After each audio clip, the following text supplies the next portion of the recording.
Okay, welcome to class. You're gonna need a chain with 2 loops in it. So I just used my 2 carabiners to make handles for my hands. That's the only prop I'm gonna use today. If you don't have the chain, I highly recommend you get one, but you can do the class with a yoga strap. Definitely not the same, but it's better than nothing, and so you will make a big loop in it and shorten it to whatever length you need to create the length of arms that you need, and then you'll use it that way. And then the third option, if you don't have a yoga strap or a chain, is going to be that you're going to use a blanket, which is even less kind of specific, but again, better than nothing. Okay, so we are going to use the chain specifically, and this is all about strengthening the tone and connection through our back body, through our occipital ridge. So when you go to the back of your skull, that notch, the back, everybody has that pointy kind of bird's beak. That's our occipital ridge, and that's where we're going to be working the chain from today. Okay, so we are going to start by coming to hands and knees.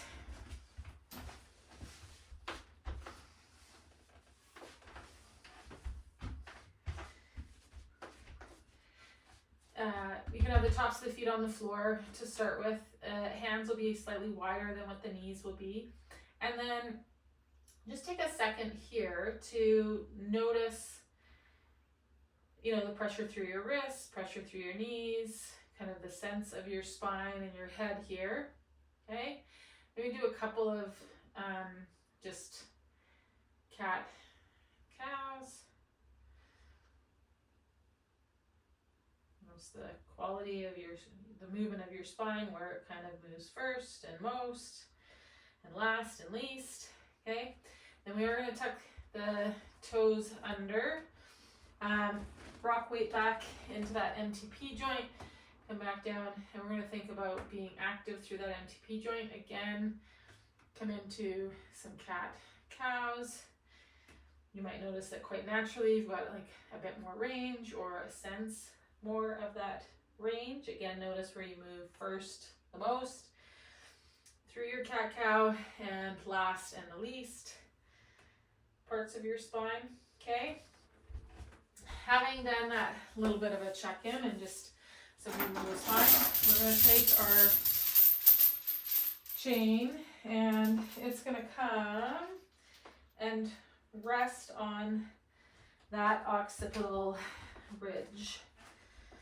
Okay, again, tuck the toes under, just so you've got a good anchor through the legs.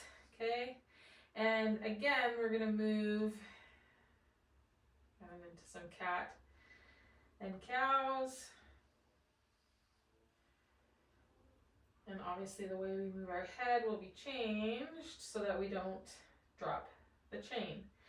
Now, the next time you move into cat, when you come out of it, I want you to start with the pelvis and move more segmentally here, kind of vertebra through vertebra, until you end up into your cow, and then start at the pelvis again, move back into a cat, and one more time cow,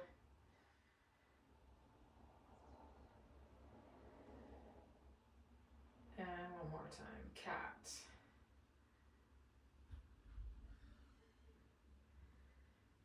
Okay, and you'll feel how that chain informs those cat cows.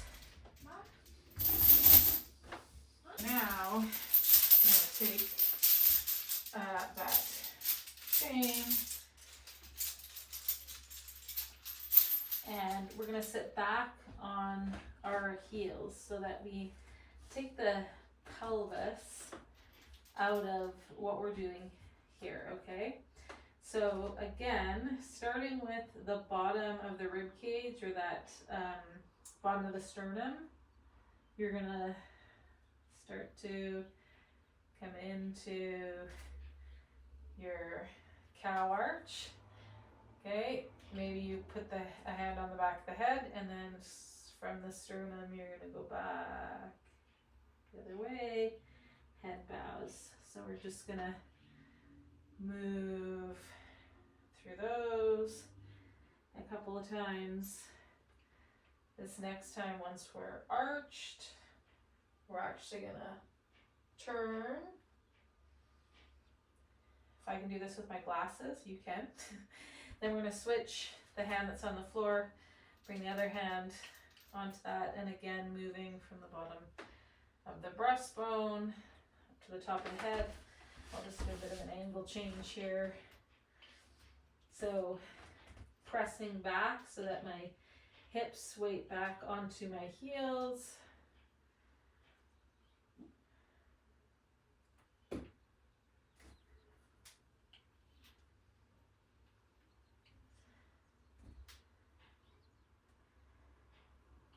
Okay, and the next time I arch, we're gonna rotate. And we're gonna come back. I'll set that to the side. Just come up to standing for a second. Walk around a little bit. What I want us to start to get from this class is that thought of being tall actually doesn't come from the top of our head. It comes from this occipital ridge. Okay, so running tall, standing tall, sitting tall is actually from this point of the back of the skull, not from the top of our head. So as you're walking around, just have a sense of lengthening back and up from that point, and notice how that feels. The beauty of that is it also lets us remain really grounded through our contact with our feet and the ground. Okay, so we're going to come back on down, and this time we're going to lay down on the floor on our belly. So we're coming prone. Okay, I'm going to take that chain and on the back of the head.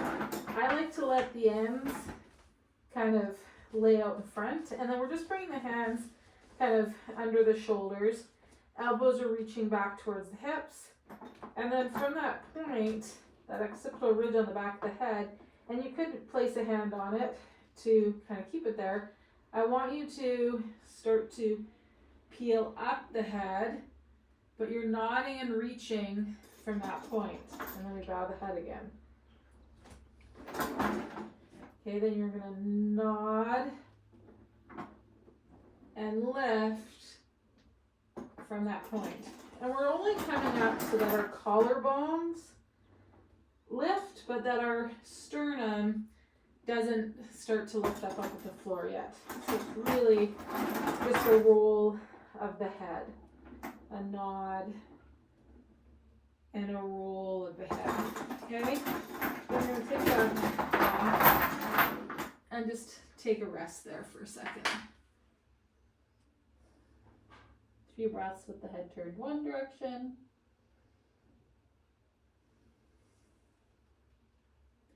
Maybe you're focusing on that occipital ridge, that point at the back of the skull, to rotate the head so it gets heavy towards the floor and nods towards the back of the nape of the neck. And then we're going to go the other way. Again, once your temple comes to the hand, focus on that occipital ridge being what rotates and nods to turn and face you the other way.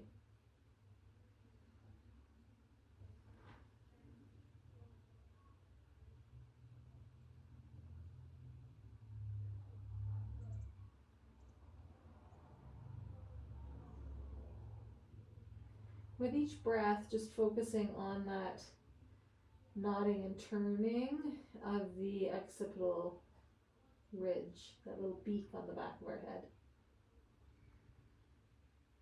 Okay, and then we're going to come back center and place that on the occipital ridge again. This time though, hands are going to reach forward and they've got the chain, our hands are through those loops in the chain, okay? Elbows are on the floor.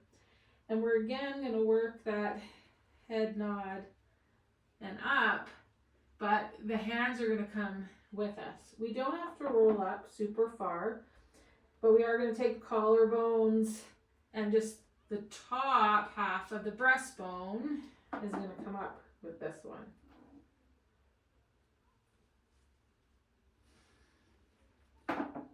Okay, one more time. Reach those hands forward. Press the head back into the chain. Okay, this next one before we go, I want you to shove your shoulders up around your ears before you nod and lift up. Okay, this time shrug the shoulders towards one another as you come up. And then the last one, you're going to think about drawing your shoulder blades down as you come up. And you'll feel how each one of those imparts something different into the spine and the shoulders. We're going to bring the hands underneath the shoulders with awareness of that occipital ridge. Imagine that chain still on it. We're going to reach the elbows back and down towards the floor and bring ourselves up. You lift all the way up to so the pelvis comes off the floor. If that works for you, okay? But we want to feel the whole spine and back body involved in that. Bow the forehead to the floor. We're going to come up one more time. Again, focus on if we still have that chain across the back of that occipital ridge. That is peeling up. Shoulder blades come towards one another and down. Reach into the floor. Maybe you lift up till the top of the thighs. Maybe you don't lift up as high. That is a-okay. Okay, and then take a break. Forehead just rests on the backs of the hands.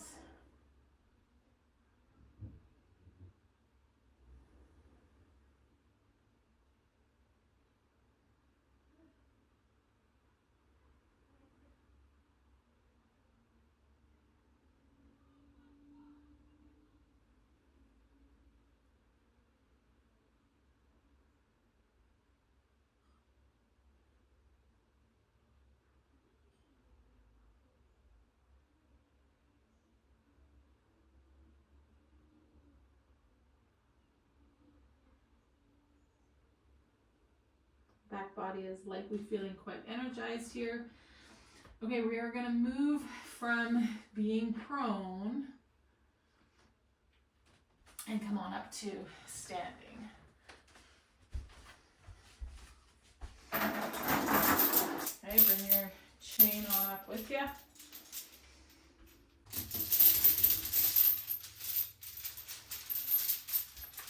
Okay, so in standing, we're going to take our chain and place it on that occipital ridge.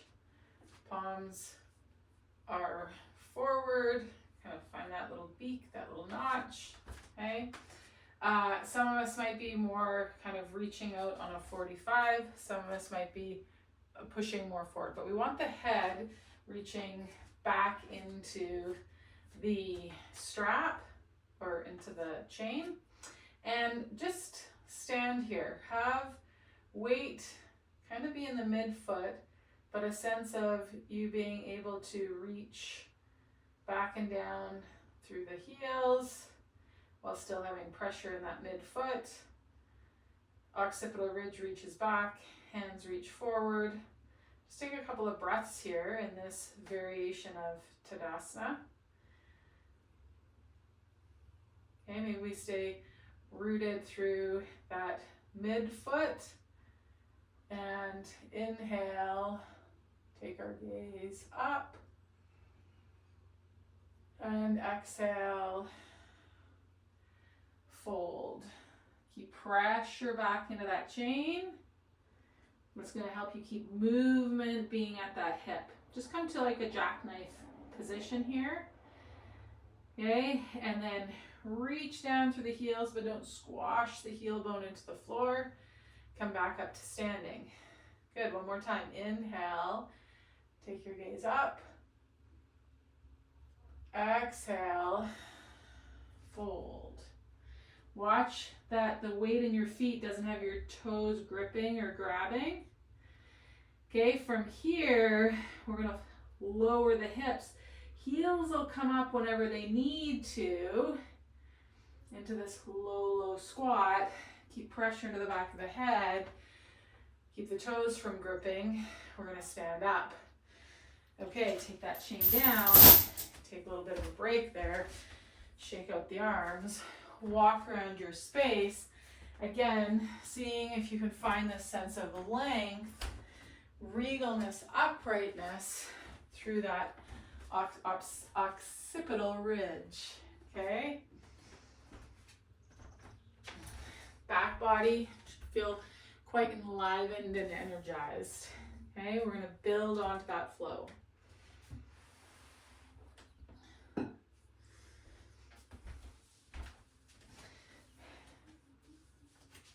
So we don't have to use the chain all the time, but we want to use the chain to help us better organize and to move more intelligently, okay? So it's not about practicing with the chain all the time, but it is about doing some practices with it that then has me be able to go out to a public class somewhere and I am able to better organize myself without the chain as I'm moving through things in that class, okay? So picking it up again, this is going to come back onto that occipital ridge.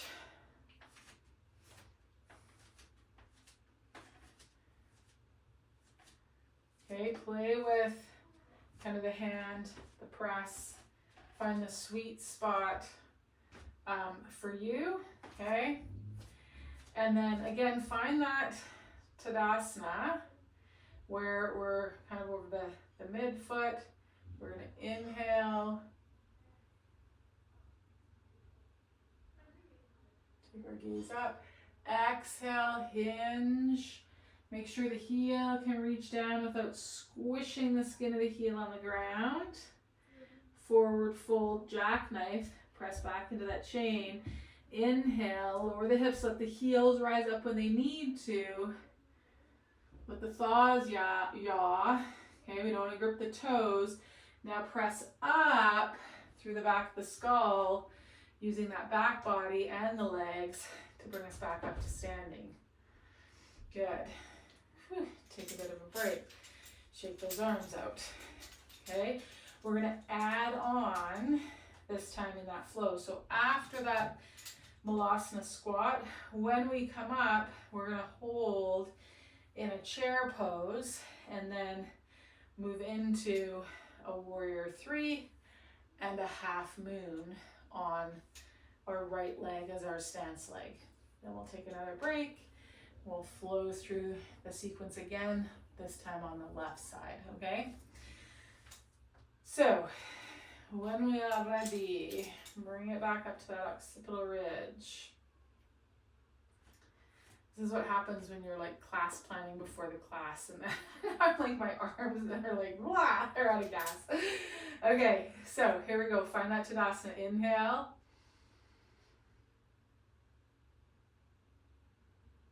Have the occipital ridge come with the eyes. Exhale, fold. Make sure you can reach back and down through the heels without squishing the skin of the heels. Inhale.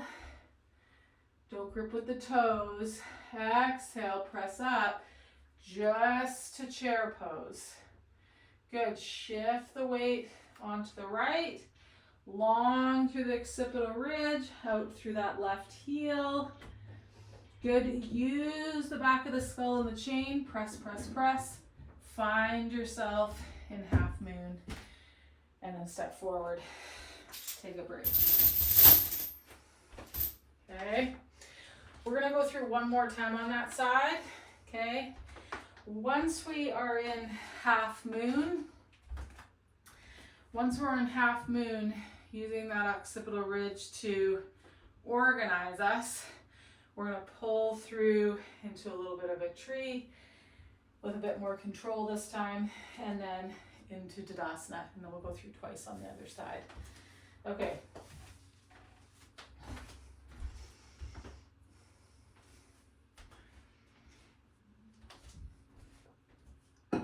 This is when I wish my lighter gauge chain was separated so I could use it.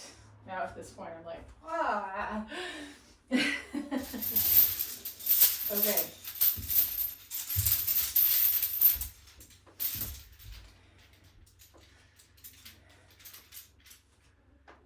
Find that occipital ridge.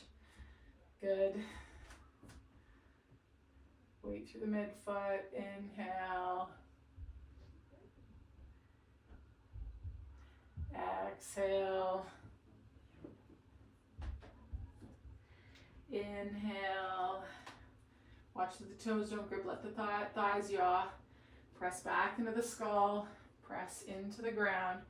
Find chair pose. Good. Shift weight into the right. Going to our warrior one. Back of the skull, back heel. Good. Let yourself organize. Hands, back of the skull, heels. Find your half moon. Come up, whoop, whoop, whoop, through tree, and find your Tadasana. Good. Okay, and then we're going to flow through that exact sequence on the other side. Any questions? We're good? Okay, awesome.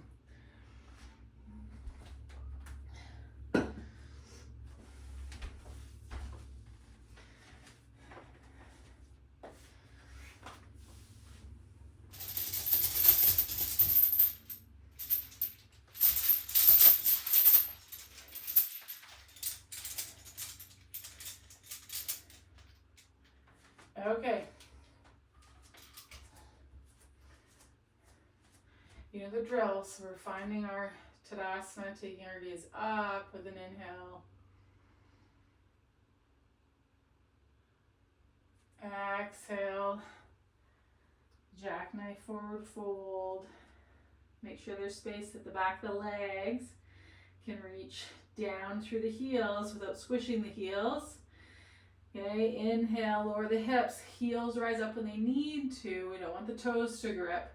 Press back into the skull, rise up into chair, shift the weight left, reach heel and back of the head, find your warrior three, and then use the heel, use the chains, use the back of the head to reach out from center to find your half moon, pull up through into tree, and find your standing in Tadasana. Whew. Okay, walk around your space a little bit. Again, notice sense of length or elongation. I want you to find that for yourself, not through the top of the head, but through that beak at the back of the head.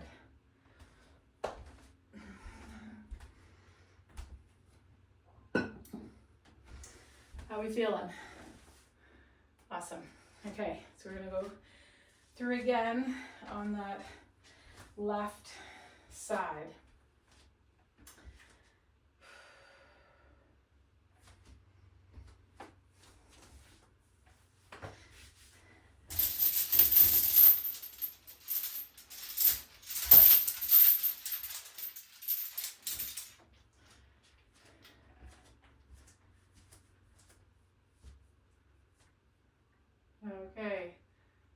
time, find that beak. Find that midfoot Tadasana. Inhale. Exhale, forward fold. Keep pressure back into that chain. Inhale. Low squat. Let the heels lift when they need to. Stay pressing back into that chain. Press up. Find your chair. Shift your weight. Find your warrior 3 into half moon. Reach out through the hands. Fold up that leg. Find this slightly squatted tree. Standing into Tadasana. Woo! Great job. Shake it out. We're going to move into another standing sequence that's going to have us using our arms in the back of the head a little differently.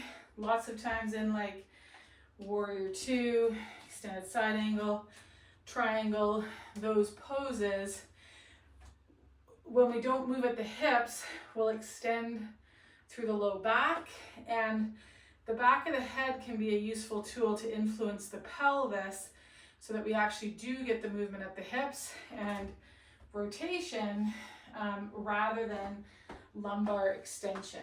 So I'm excited for you to feel how this feels now that we've been working on creating the anchor through the foot, that MTP joint with the ground. Now we're elongating up off of that. Next sequence. We're gonna place this guy on my occipital ridge. I want you to face kind of kitty corner at the front of your mat. Find your Tadasana here. Again, we can do an inhale.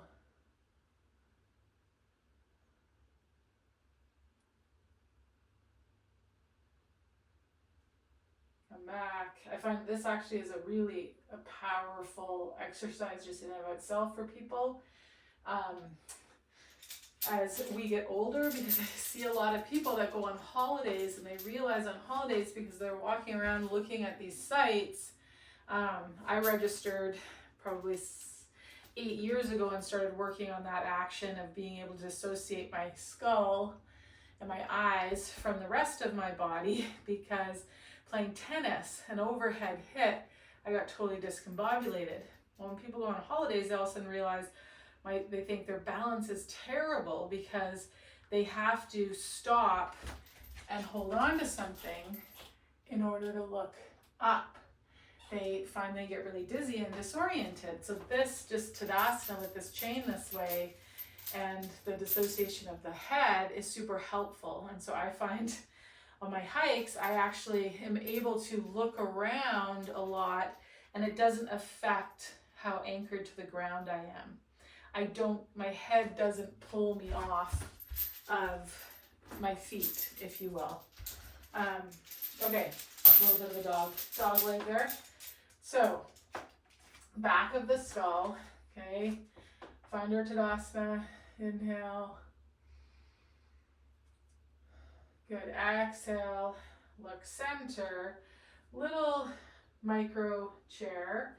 Okay, from here, we're gonna step and open up, step back, so you're facing the long edge of your mat, and we're in our warrior 2. Watch that your heels aren't pinned on the ground, okay? We don't wanna have our pressure squishing our heel just yet. Let yourself settle in, let the torso turn, reach out through the arms, reach back through the skull, reach out through the legs, let the heels yaw or roll to kind of really find you. Then we start to put pressure into them as we're in the pose here for a couple of breaths. If you feel pressure in the knees, don't anchor through the heel, okay? That'll have that knee be a lot happier. Watch that your heels can swivel a little bit as we bring an elbow to the thigh in side angle, okay? We could reach here, then reach out through the heels, maybe bring pressure into them. Okay, again, especially the back heel is going to need to float here for a second as we pitch the front shin and find triangle. Play it with what you do with the hands and the back of the head to find nice, strong side body core moving through the hip, that top hip, to find you in your triangle pose. Okay, and then we're gonna work our way up, step back to the front of that mat. Those three, like I've been working with them for a while, so there was lots happening that I didn't speak about necessarily. So give yourself, pause the video, move through that warrior two, extended side angle, triangle, warrior two a few times, okay? Really feel and learn and see how this and the beak at the back of the head can inform you in those poses. Not in the same old way, but in a way that pose really breathes life for you, okay? And we're gonna go through on the other side. I'm gonna do this other side still at this end of the mat, so then you'll get a view of it from my back body opposed to the front of my body on this side, okay? So find your Tadasana, find the nod of the head. Good, exhale. Find a little bit of a chair pose, and then we're gonna step back into warrior two, okay? Let the torso turn, let the heels be light, again, that you could roll and yaw them to get the anchoring through your legs, okay? And then find the arms on this side that help you kind of elongate from the feet all the way up through to the head. We're gonna bring an elbow to the thigh. We might reach that arm out. Again, stay light through the heels so they could yaw and roll as they need to so that top hip can keep moving. Okay, then you're gonna pitch the shin and femur. Again, don't pin the heels, especially that back heel. It's gotta be able to move for you to find your triangle and have that top hip be able to move.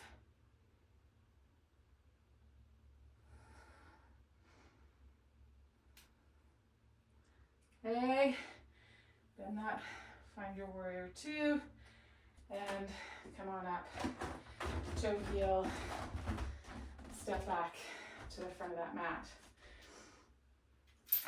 Give yourself some time with that sequence, okay?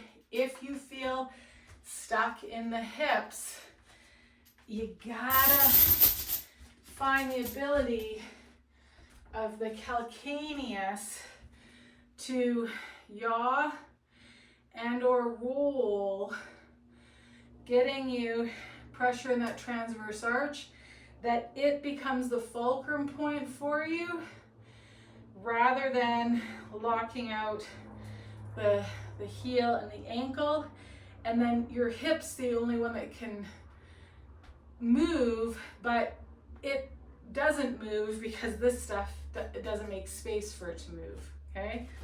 So we gotta work the yaw of the heel or the roll of the heel in these standing poses especially. And then that sense of back of the skull and that elongation, okay?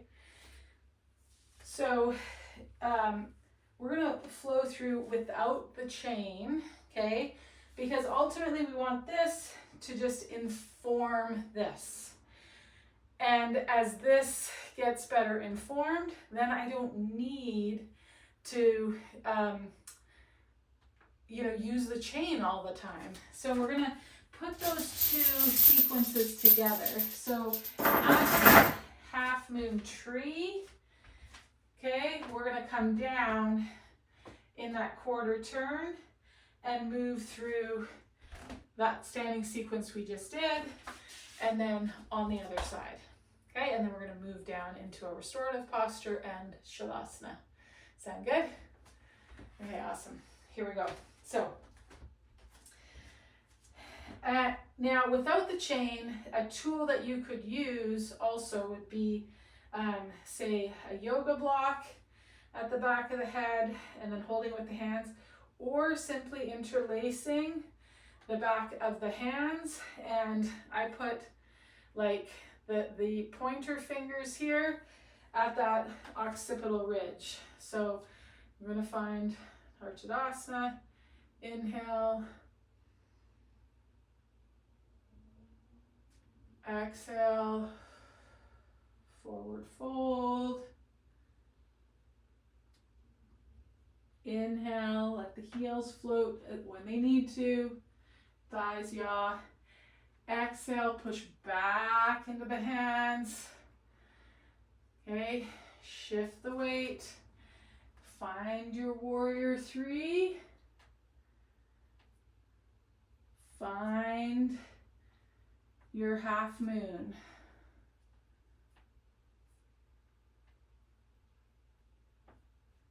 Good, pull through, bent tree, and then a little shuffle, find your Tadasana here, inhale, exhale, gaze forward, step back, find your warrior two.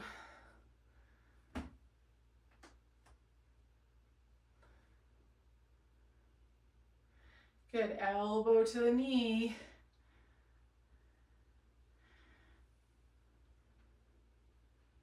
Extended side angle. Find your triangle.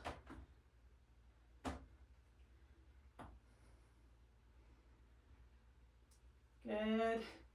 Warrior two. Step up to the front of that mat. Tadasana. Okay, and we're going to flow through on the other side. Any questions? Everybody good?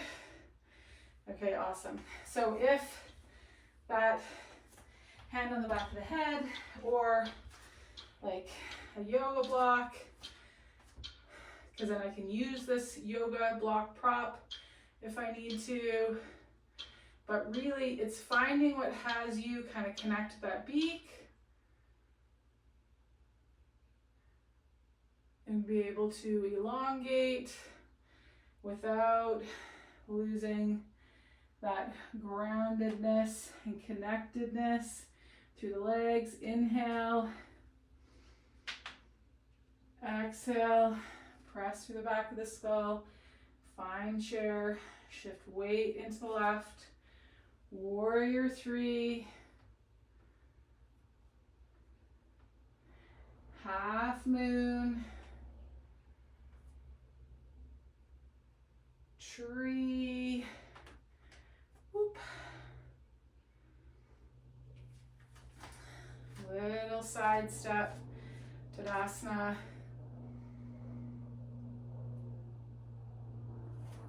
exhale, look forward, step and open it up, warrior two, place this guy here, let the heel be able to roll and yaw. Good, elbow.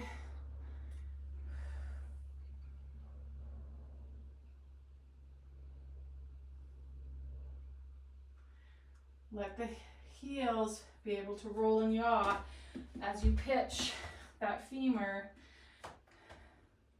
You want this top hip to be able to move.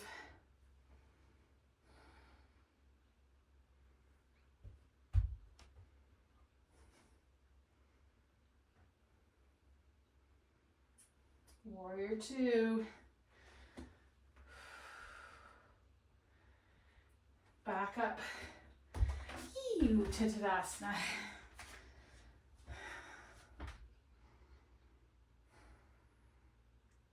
Good job.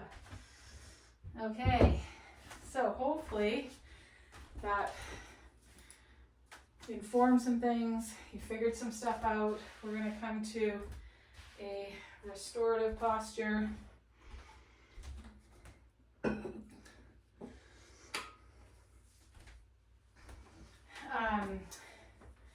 The restorative posture, because we did a lot back body strengthening stuff, I want us to bring that back body into some flexion here now. So we're going to come down. If you have a hard time being on the ankles, get yourself, could be the yoga strap, could be just a little folded blanket here, but then I'm going to put my knees and shins on this and let the tops of my feet come off. That gives me some space for those ankles, okay? And then we're going to come down. I'm not sure if I want the end of these on the blanket or if I'm going to roll my mat forward. These guys actually might need to come up, and yeah, I'm going to roll them towards me. So we want to come into a little bit of a supported back on this guy, so I get a bit more roll into a bit of a supported shell stretch here.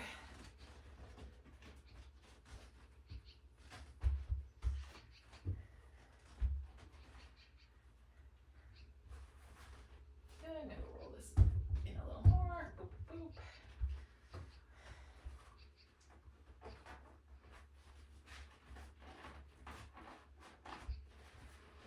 There we go. So I've just got my collarbones resting on that. My head bowed, cheeks are resting on the blocks, arms can come back by my heels. I might even hold on to my heels with my hands. That can help kind of turtle me a little bit more.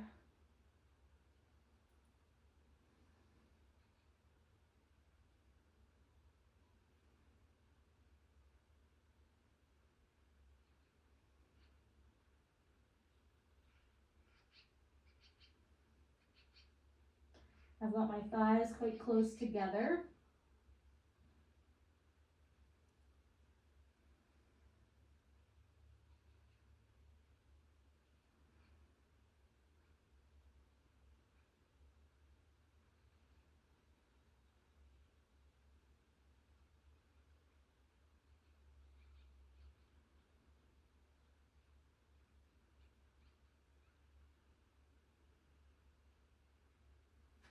Each inhale, I'm thinking of uncreasing the back of myself.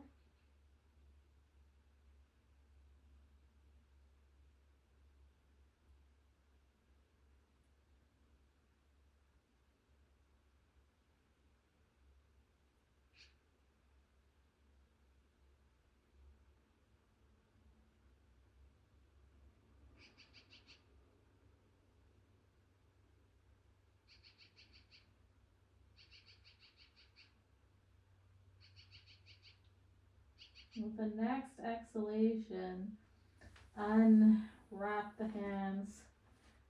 Press ourselves up. Scoot those blocks out of the way. I'm going to leave the roll in my yoga mat and then roll the blanket that I had. Find it on the roll of my yoga mat. And then I'm going to come out so that hits me just above the knees. I think I'm long enough. Yeah, there we go. Get my hair clips kind of out of the way. Set my glasses to the side.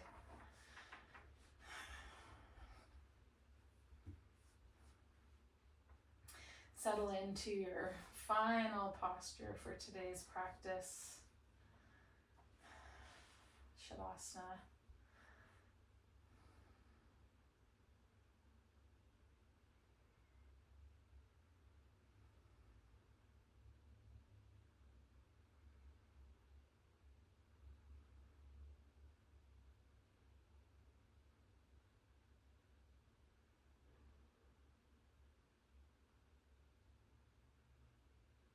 And just let your attention soften and relax.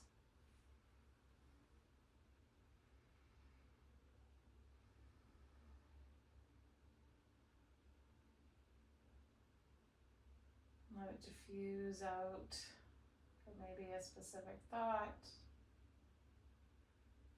or of the body or the breath. To become aware of the sounds of the room that you're in, the space around you.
And become aware of the sounds of the room you're in and of my voice.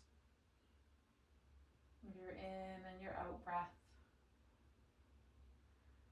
Of the surface that your body rests on, points of pressure, numbness or tingling. And you're going to start to bring movement back to the body. That might be small movements to start with, or stretching out like a full body yawn, or curling into a tight ball, or a combination of both of those. Just take your time to kind of luxuriously introduce movement back to the body in ways that feel good for you today. And then we're going to move from our backs onto our side. Take a second laying on your side in a little bit of a fetal position. Linger just a moment longer before you use the arm and the hand to press yourself up to find a seat. And as you find a seat, feeling the legs and the pelvis ground you, and you rise up from the pelvis. Find that beak at the back of the skull, that occipital ridge. Find length from that point. Hands might rest in your lap, or palms might come together just to the left of the breastbone in Anjali Mudra. Just let your gaze remain on your fingertips for another moment. Breathing in with a sense of length and elongation and out. Maybe just with a soft smile on the lips. Om Shanti Shanti, peace.